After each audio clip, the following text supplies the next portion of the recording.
Alam mo ba, ang pagkukumpara sa iba ang isa sa mga nakakamatay sa ating kasiyahan. Panay tayo reklamo sa ating trabaho, pero yan ang pangarap ng ibang tao. Kinakahiyamang bahay nyo. Buti ka nga may sinisilungan. Yung iba dyan, kalsada lang ang tinutulugan. Buti ka pa, may hinihigaan. Hindi man kasarapan ng iyong ulam, bibali na. At least, kumakain ka 3 beses sa isang araw.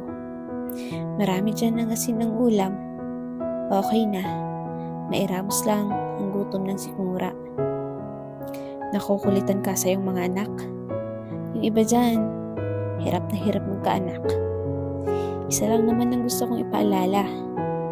Na sana, marunong tayong magpasalamat sa mga meron tayo.